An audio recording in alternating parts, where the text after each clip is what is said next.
Assalamualaikum warahmatullahi wabarakatuh. Alhamdulillahirrabbilalamin. Wabillahi nasta'in ala umuri dunya waddin. Wassalatu wassalamu ala asrofil anbiya'i wal mursalin wa ala alihi washabihi ajma'in. Pada kesempatan kali ini kami dari kelompok 2 mata kuliah sosiologi dan antropologi pendidikan yang beranggotakan saya sendiri, Muhammad Nur Hanif, lalu Putri Nafiatus Solihah dan Rumiati. Pada kesempatan kali ini kami akan menjelaskan materi kami yang berjudul sekolah. Langsung saja, sebab yang pertama yaitu sekolah sebagai sistem sosial. Sekolah merupakan akumulasi komponen-komponen sosial integral yang saling berinteraksi dan memiliki kiprah yang bergantung antara satu sama lain. Sekolah sebagai suatu dunia sendiri yang di dalamnya memiliki unsur-unsur untuk bisa disebut suatu masyarakat seperti pemimpin, pemerintahan, warga, masyarakat atau aturan dan norma-norma serta kelompok sosial lainnya. Sesuai dengan pendekatan fungsional struktural, lembaga sekolah diibaratkan masyarakat kecil yang memiliki kekuatan organis untuk mengatur dan mengelola komponen-komponennya. Pendekatan fungsional struktural melihat lingkungan sekolah pada hakikatnya merupakan susunan dari peran dan status yang berbeda-beda, di mana masing-masing bagian tersebut terkonsentrasi pada suatu kekuatan legal struktural yang menggerakkan daya orientasi demi mencapai tujuan tertentu. Sementara itu, pendekatan konflik lebih menekankan porsi penilaian subjektif para pelaku peran di sekolah dan konsekuensi objektif atas wujud sekolah sebagai lembaga yang memelihara sistem kekuasaan. Faisal dan Yasik menyatakan bahwa dari pendekatan konflik bisa ditarik dua asumsi dasar. Dua asumsi tersebut yakni potensi konflik dalam mengintegrasikan pemahaman suatu tujuan sekolah kepada pemegang status yang berbeda-beda. Yang kedua, sulitnya meraih kesamaan persepsi mengenai batas peran dan posisi pendidikan. Dari dua pendekatan utama di atas, fungsional, struktural, dan konflik, dapat diambil kesimpulan bahwa sekolah bukanlah sekedar kumpulan yang terdiri daripada pelaksana, administrasi, guru, dan murid dengan segala sifat dan pembawaan mereka masing-masing. Lebih dari itu, sekolah merupakan suatu sistem sosial yang di dalamnya terdapat seperangkat hubungan mapan, interaksi, konfrontasi, konflik, akomodasi maupun integrasi yang menentukan dinamika para warga di sekolah. Oleh sebab itu, di dalam sekolah akan selalu mengandung unsur-unsur dan proses sosial yang kompleks seperti halnya dinamika sosial masyarakat umum. Beberapa unsur tersebut membentuk konsep-konsep sosial di dalam sekolah, yakni sebagai berikut. Yang pertama, kedudukan dalam sekolah. Kedudukan ini terbagi menjadi kedudukan berdasarkan jenis kelamin, berdasarkan struktur formal di lembaga, berdasarkan usia, dan berdasarkan berdasarkan lahan garap di sekolah. Terima kasih, itu saja yang sedikit saya sampaikan. Selanjutnya akan disambung oleh saudari Rumiati. Terima kasih. Bismillahirrahmanirrahim. Saya yang bernama Rumiati, NIM 201190455. Di sini saya akan menjelaskan poin yang kedua, yaitu kelas sebagai sistem sosial. Pengertian kelas, ruang kelas adalah suatu ruangan dalam bangunan sekolah yang berfungsi sebagai tempat untuk kegiatan tatap muka dalam proses kegiatan belajar mengajar atau KBM. Dalam ruangan ini terdiri dari meja siswa, kursi siswa, meja guru, lemari kelas, papan tulis, serta aksesoris ruangan lainnya yang sesuai. Ukuran yang umum adalah 9 meter x 8 meter. Ruang kelas memiliki syarat kelayakan dan standar tertentu. Misalnya, ukuran, pencahayaan alami, sirkulasi udara, dan persyaratan lainnya yang telah dibakukan oleh pihak berwenang terkait. Posisi kelas ada dua, yaitu kelas berpindah atau moving class dan kelas tetap atau roaming class. Ada dua pengertian kelas yang dihubungkan dengan kata sekolah. Yang pertama, ruang tempat berjalannya proses pendidikan. Yang kedua, jumlah pelajar yang sama-sama menempuh suatu tingkatan tertentu dalam sebuah lembaga pendidikan. Yang kedua, pengertian sistem sosial. Dalam Kamus Besar Bahasa Indonesia, edisi ketiga ditemukan bahwa kata sistem memiliki 3 arti, yaitu 1. Perangkat unsur yang secara teratur saling berkaitan sehingga membentuk suatu totalitas. 2. Susunan teratur dari pandangan, teori, asas, dan sebagainya.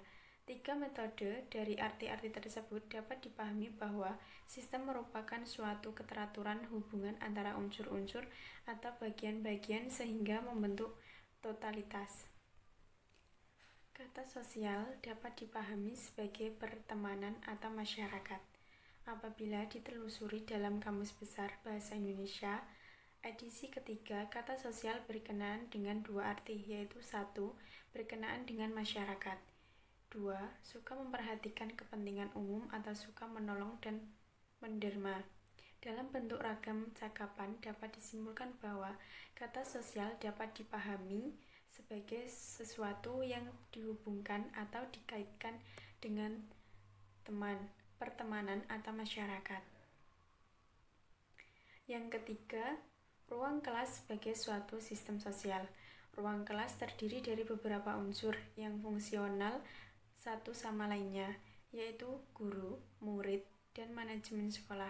Status sebagai manajemen sekolah memainkan peran sebagai pengelola dari sisi teknik administratif dan menyediakan sarana-prasarana yang dibutuhkan. Kemudian, status guru diharapkan berperilaku sebagai seorang pendidik, pengasuh, serta pemberi motivasi. Adapun status sebagai murid diharapkan untuk berperilaku sebagai penuntut ilmu, pengetahuan, bekerja keras, dan mencari kebenaran. Dalam suatu ruang kelas antara guru dan murid, dengan status dan peran mereka masing-masing membentuk suatu jaringan hubungan yang terpola. Pola jaringan hubungan antara guru dan murid akan berdampak terhadap perilaku, kompetensi, kapital sosial, dan budaya. Yang keempat, ruang kelas sebagai sistem interaksi. Interaksi sosial diartikan sebagai suatu tindakan timbal balik atau saling berhubungan antara 2 orang atau lebih melalui suatu kontak dan komunikasi dalam ketergantungan satu sama lain secara teratur dan merupakan suatu keseluruhan. Yang kelima, ruang kelas dan pemeliharaan ketertiban serta disiplin. Pemeliharaan ketertiban dan disiplin merupakan 2 konsep yang berdekatan. Pemeliharaan ketertiban berkaitan dengan kemampuan diri untuk tertib sesuai dengan konstruksi sosial dan hukum yang ada. Adapun disiplin merupakan kemampuan diri untuk taat, patuh, dan berkomitmen sesuai apa yang dipandang baik dan benar dalam konstruksi sosial, budaya, dan hukum. Ketika ruang-ruang kelas tidak tertib dan disiplin, maka salah satu akar dari persoalan ini mungkin dapat ditelusuri bagaimana guru mensosialisasikan ketaatan terhadap aturan perundangan yang ada dan komitmen terhadap rencana dan tujuan yang telah dirancang.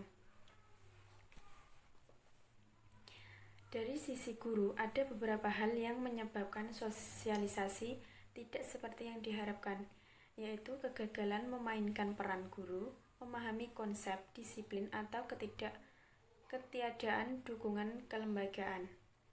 Kegagalan memainkan peran guru yang diharapkan seperti ketidakmampuan dalam mensosialisasikan nilai-nilai dan norma dapat dialami oleh guru.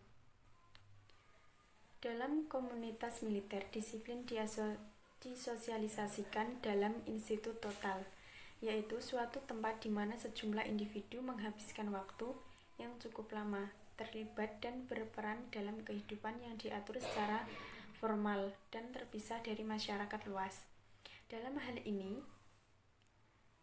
penelitian militer, sementara dalam komunitas non-militer, disiplin dikonstruksikan dalam ruang sosial yang ditandai oleh kesetaraan, demokratis, anti kekerasan, dan persahabatan yang merupakan nilai dan norma yang dijunjung tinggi. Guru tidak bisa mensosialisasikan norma bisa jadi disebabkan ketidakadaan dukungan lembaga. Sekolah dalam kenyataannya tidak selalu memiliki aturan tentang kedisiplinan. Kalaupun ada, hanya beberapa pernyataan tentang boleh dan tidaknya sesuatu yang dilakukan oleh siswa selama berada di sekolah. Sementara sanksi dan ditimbulkan adalah hukuman tergantung pada siapa yang memutuskannya tanpa standar yang dapat menjadi rujukan. Yang keenam, iklim sosial kelas. Menurut Faisal dan Yasik tahun 1985, terdapat 6 iklim sosial yang timbul di kelas, yaitu sebagai berikut. Yang pertama, iklim terbuka. Pada iklim terbuka ini, segala tingkah laku guru menggambarkan integrasi antara kepribadian seorang guru sebagai individu dan peranannya sebagai leader di dalam kelas. Yang kedua, iklim mandiri. Dalam iklim mandiri, masing-masing mendasarkan pada kemampuan dan tanggung jawab yang dimiliki. Para siswa mendapatkan kebebasan dari guru untuk mendapatkan kebebasan kebutuhan belajar dan kebutuhan sosial mereka. Mereka tidak perlu dibebani dengan tugas-tugas yang berat dan menyulitkan mereka. Yang ketiga, iklim terkontrol. Dalam iklim terkontrol, titik sentral kebijakan seorang guru adalah menekankan pada pencapaian prestasi siswa di kelas. Tetapi di sisi lain justru mengorbankan kepuasan kebutuhan sosial siswa, karena tuntutan ini pada guru mengajar secara tidak fleksibel atau kaku.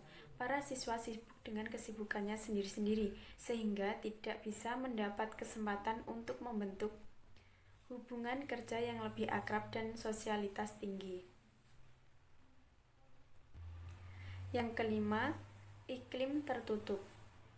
Dalam model ini, seorang guru tidak memberikan kepemimpinan yang menandai kepada para siswa.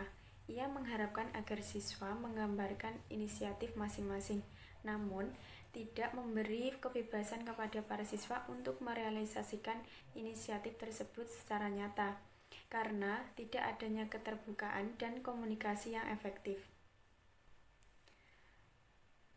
Yang ketujuh, dinamika hubungan murid-murid di ruang kelas. Beberapa hal yang mempengaruhi dinamika kelas antara lain: ukuran kelas. Ruang kelas yang diisi oleh siswa yang terlalu banyak akan menyulitkan bagi guru untuk melakukan proses dan pencapaian tujuan pembelajaran seperti yang disita-citakan.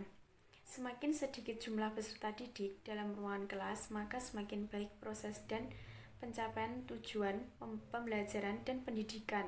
Jumlah yang diidealkan berkisar 20 orang per guru. Dengan jumlah yang demikian ini, maka hubungan sosial antara guru dan murid menjadi lebih intens, akrab, dan lebih personal. Ruang kelas kecil jika diisi dengan jumlah murid yang sedikit, maka akan lebih dinamis. Jumlah peserta didik yang besar pada ruang kelas kecil akan terkesan lebih sumpek dan ribut. Namun apabila ruang kelas yang besar dan diisi dengan murid yang besar pula, maka guru tidak akan mampu menguasai secara efektif proses pembelajarannya.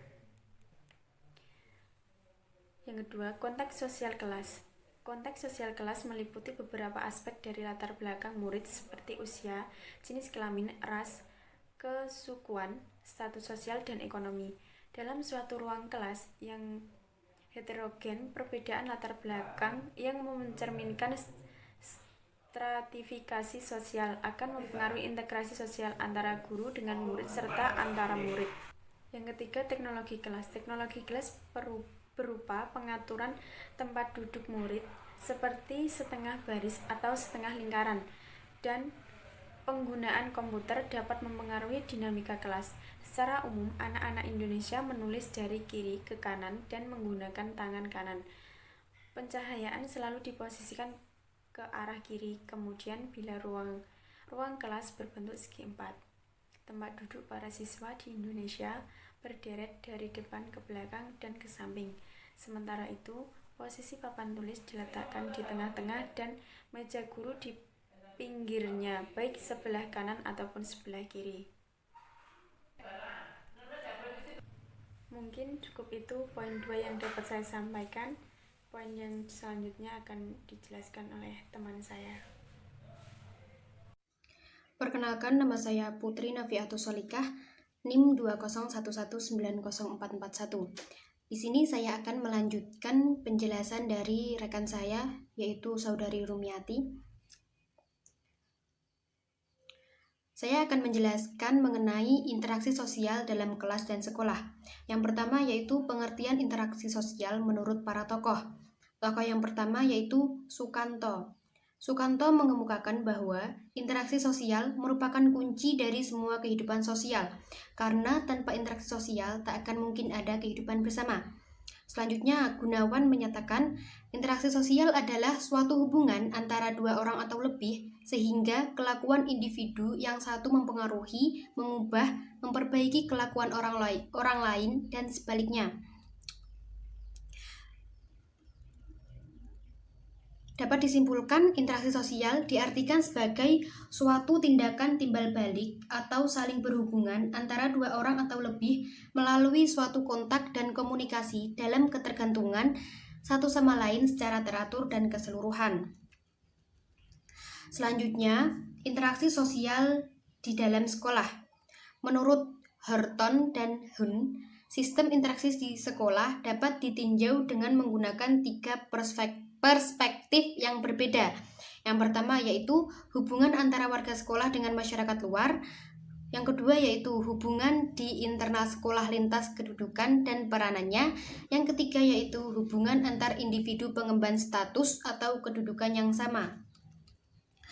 Contoh-contoh interaksi yang terjadi di dalam sekolah yaitu murid-murid yang berangkat ke sekolah bersama-sama. Yang kedua, staf guru yang saling menyapa. Yang ketiga, kegiatan jual beli yang ada di kantin sekolah. Selanjutnya, interaksi sosial di dalam kelas.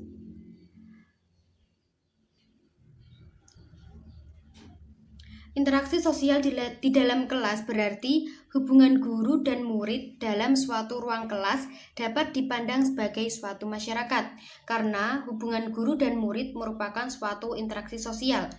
Selain itu, hubungan guru dan murid dapat dipandang sebagai suatu sistem, yaitu sebagai sekumpulan komponen yang saling berhubungan dalam ketergantungan satu sama lain secara teratur dan keseluruhan. Contoh-contoh interaksi yang ada di dalam kelas. Yang pertama, sesama siswa yang saling mengobrol.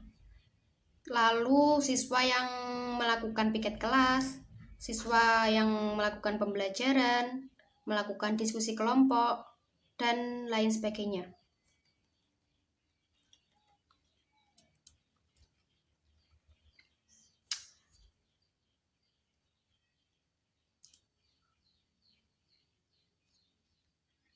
Mungkin ini yang dapat kami sampaikan.